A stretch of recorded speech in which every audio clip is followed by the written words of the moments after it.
Iya. Tapi kalau Departemen Keuangan mau ngambilin celengan masjid, dia berhadapan dengan berbot. Itu gak gampang. Dia berurusan dengan berbot. Iya. Ya, kan? Kenapa nih tiba-tiba celengan itu diambil? Mana bisa dia terima? Ini wakaf jamaah, kata dia, enak aja diambilin, katanya gitu. Ya kan? Ya tukang gulung tikar masjid siapa? Kan tuh anak dikasih uang rokoknya. Yang tukang gulungin tikar masjid. Iya, dia dikasih uang rokoknya, nggak bisa begitu. Iya. Kang mukul beduk. Ya kan? Itu dia mesti pikir.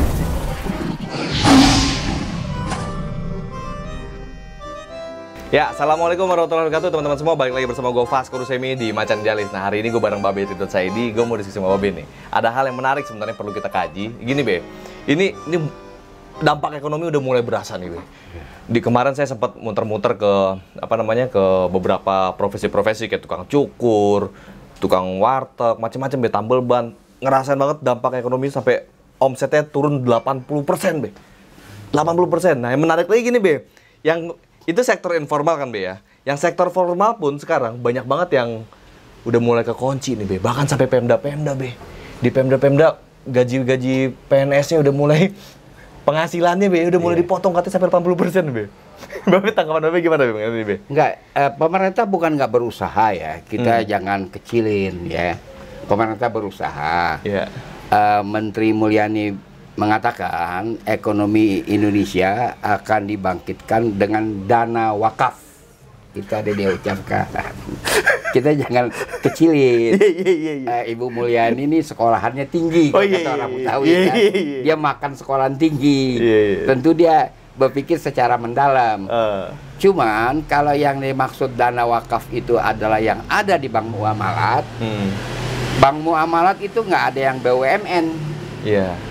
Bank Muamalat itu semuanya adalah swasta. Swasta Be. Bahkan ada bank muamalat dari negara-negara Arab di sini. Ya dulu kan ISMI yang bentuk tuh Be ya, mau bank muamalat ini Be ya. Bank muamalat pertama. Iya, pertama kali. Yang pertama. Iya. Nah, bank muamalat itu prinsipnya adalah syirkah mudarabah. Artinya bagi hasil keuntungan. Iya. Itu P2P ya. Artinya seorang pengusaha punya proyek, dia nggak cukup dana. Nanti bank muamalat membantunya dengan bagi hasil keuntungan. Iya. Itu nggak bisa diambil oleh pemerintah. Iya. Tapi katanya kan wakaf itu Be. Bukan wakaf dong. Yang mau diminta sama negara wakafnya. Bukan yang negara mau minta wakaf kita nggak ada. Ini Ibu Mulyani juga jangan salah paham. Kan kita Pancasila. Iya. Kalau wakaf itu negara Islam, Baitul Mal namanya. Iya. Itu dirintis oleh Umar ibni Khattab, Khalifah yang kedua. Khalifah Ur-Rasyidin yang kedua, ya kan? Dia mesti negara Islam. Ibu Mulyani suka kelupaan kali ya. Jangan ini tuh pertanda Be. Ini NKRI mau bikin Baitul Mal kali mungkin Be. Iya, mesti ada dasar hukumnya, bikin Baitul Mal. Dasar hukumnya apa? Karena itu semua. Tapi bagus juga Be, pajak nggak usah ada lagi kalau gitu kan Be, ada Baitul Mal. Ya artinya tidak sekedar membuat Baitul Mal, nanti banyak implikasinya yang harus sesuai dengan syariah. Kan begitu. Iya. namanya? Jangan pajak narik, Baitul Mal narik lagi gitu kan. Baitul Mal yang ada in concreto adalah celengan masjid. Itu faktanya yang ada sekarang. Yang ada. Itu kan orang betul bilang celengan masjid atau tromol masjid. Itu wakaf. Terserah sama merbot. Mau dipakai buat apa? Dan takmir masjid ya, pengurus masjid pakai apa? Tapi kalau Departemen Keuangan mau ngambilin celengan masjid, dia berhadapan dengan merbot. Itu gak gampang. Dia berurusan dengan berbot. Iya. Kenapa nih tiba-tiba celengan itu diambil? Mana bisa dia terima? Ini wakaf jamaah, kata dia, enak aja diambilin, katanya gitu. Ya kan? Ya tukang gulung tikar masjid siapa? Kan tuh anak dikasih uang rokoknya. Yang tukang gulungin tikar masjid. Iya, dia dikasih uang rokoknya, nggak bisa begitu.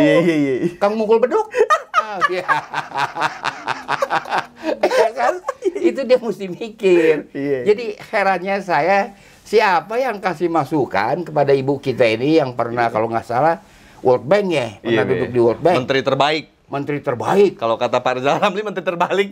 Oh, itu kok bisa berpikir begitu? Iya. Nah, memang dalam keadaan begini kita tetap pada prinsip kita bahwa kita nggak bisa dapat pinjaman lagi lah dari manapun dalam keadaan begini. Oke. Dan lalu terjadi juga apa namanya, bukan krisis moneter dunia yang terjadi sekarang, apa namanya, misalnya Rusia rubel, mata uang sendiri. Yuan udah lama. Orang nggak mau dolar merajalela. Karena dolar itu dikaitkan dengan petrodolar. Jadi petrodolar sebagai parameter dari sistem moneter dunia. Sebelumnya kan dolar. Bretton Woods System mengganti emas, ya kan? Emas yang so far dipakai, ya kan? Dari zaman Mataram, ya kan? Yang dirampas sama Raffles itu, Be? Yang katanya dirampas sama 57.000 ton. Raffles. Itu bener nggak, Be? Oh, kita bahas. Iya kan? Iya. Dirampas sama Raffles. Iya. Jadi itu Katanya, Be, ya? iya, ya kita nggak catatan itu adalah yang maksudnya di sini adalah secara metode historiografi. Barang sejumlah semula dikatakan 570.000 ton emas, lalu merosot menjadi 57.000 ton emas, lalu merosot lagi menjadi 50.000 ton emas, itu kan mesti ada catatannya. Iya. Ya kan?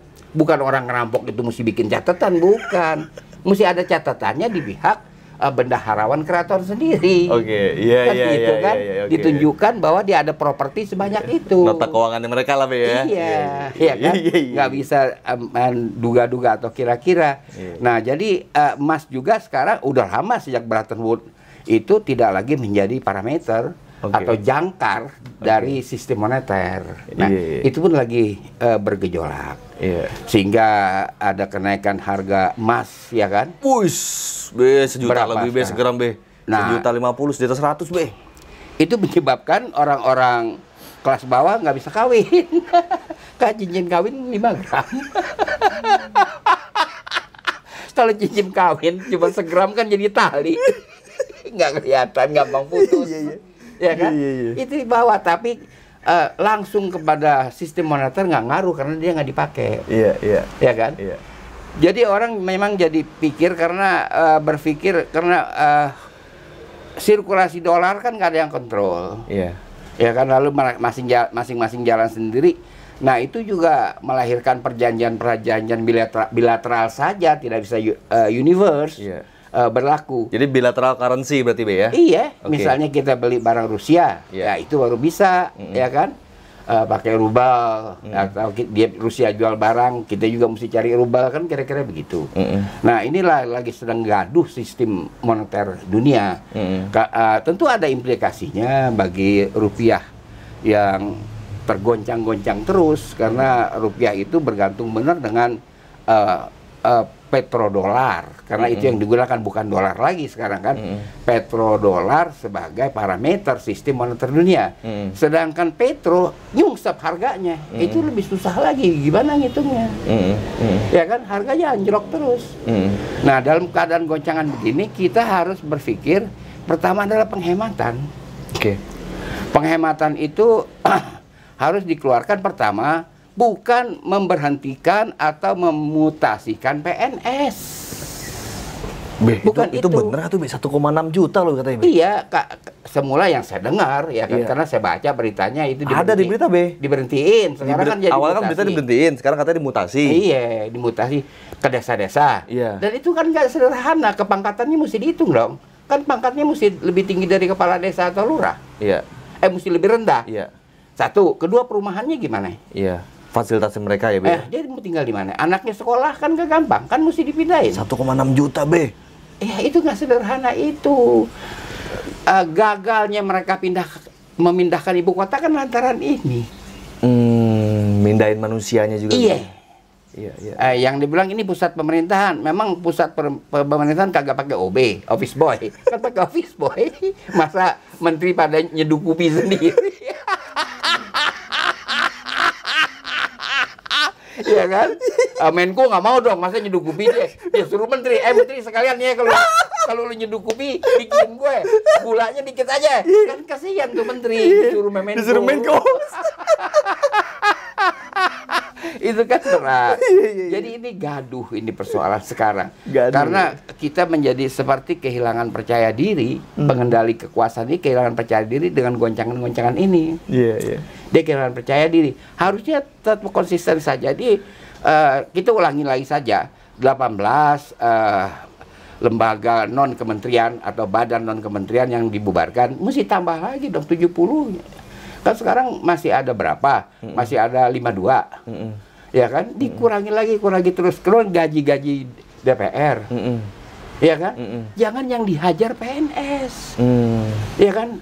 Di daerah itu sudah ada PNS, dia punya tunjangan itu semula dipotong 50%, ya kan? Ini akan menuju 85%. Ada kawan PNS, saya bilang, dia ngeluh di sini, hati-hati ente dikit lagi ente disuruh nombok. Sahabat awal bulan ente mesti bawa uang tombokan. Mana tuh tombokan? Kata bagian keuangan, bukan digaji, dia mesti nombok. Jadi itu kelihatannya nggak keplan, tidak terencana, semuanya begitu saja. Iya. Ini bangkrut apa negara ini, Be? Kalau resesi ini kan memang mengerikannya lebih dari krisis loh, Be. Iya, tapi kan pemimpin harus diuji di dalam masa krisis, ya kan? Di dalam masa tenang. Ya kan, sekarang kita tahu ini kita lagi krisis, kenapa? Presiden tidak main tebak-tebakan. Waktu presiden bilang, "Hayo, sebut 10 nama ikan, hadiahnya sepeda." Wah, ini lagi tenang. Ya kan? Kok sekarang udah lama ya presiden nggak main tebak-tebakan. Nggak ada main ikan-ikanan. Berarti krisis. Jadi kita tahunya dari situ indikatornya. Iya. Ya kan? Iya. Ini yang tidak ada perencanaan yang benar. Lalu dibentuk kabinet di dalam kabinet berupa tim dan sebagainya. Lalu yang saya heran juga ada seorang pernah keluar masuk kabinet mengatakan kasih waktu saya 1 tahun saya akan pulihkan ekonomi. Dia bilang begitu. Ini kan bukan barang baru.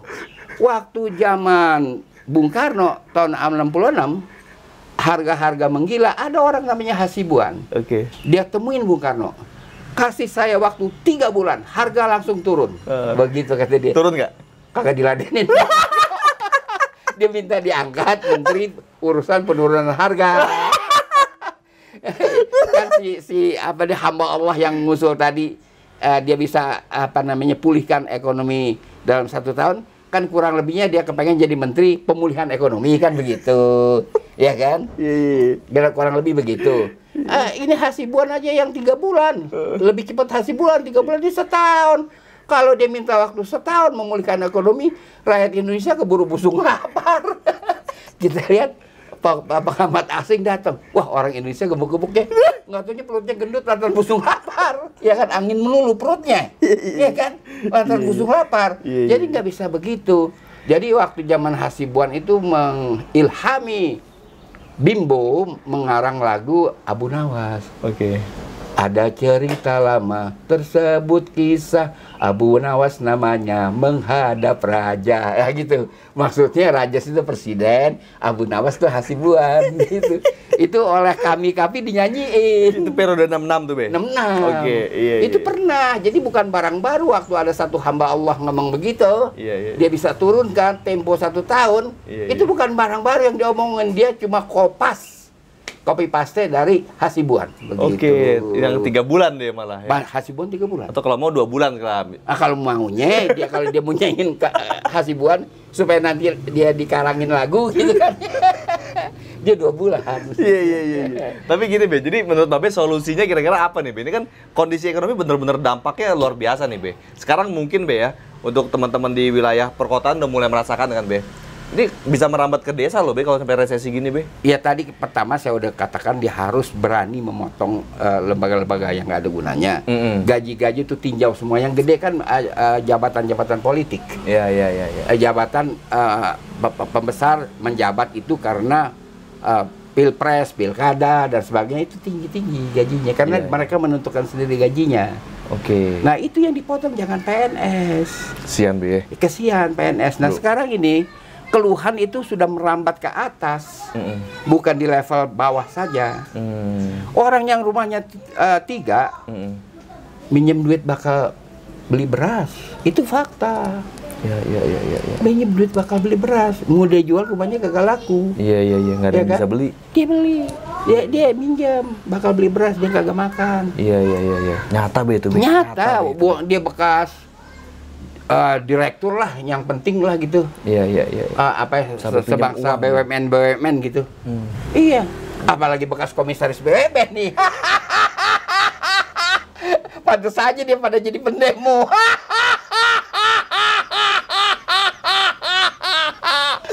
Iya. Bentuk kami. Loh, kami kan kami. Ya kan saya masih punya kartu anggotanya. Iya. Ya kan mau bentuk kami nih bekas-bekas komisaris BUMN, iya kan? Bekas menteri, begitu. Iya. Nah, teman-teman, ini kira-kira pandangan yang menarik ya, perlu kita telah lebih dalam mengenai kondisi ekonomi realnya Indonesia kayak gimana. Kan teman-teman udah lihat juga video gue sebelumnya, gue muter tuh ke beberapa lapangan, di lapangan lah ya. Dan memang faktanya gitu, PNS lagi, Be, ya, mau dimutasi sekarang. Terus yang gajinya pun, penghasilannya pun dipotong. Nah, kalian ada mulai merasakan nggak kondisi ekonomi yang agak menarik kali ini? Coba kalian tulis di kolom komentar deh, seperti apa kondisinya. Ada narsum, Be. seorang narsum curhat ke saya. Be. Dia narsum sohor. Dia bilang, Be, kayak gak ada job. 60 rencana penampilan saya batal.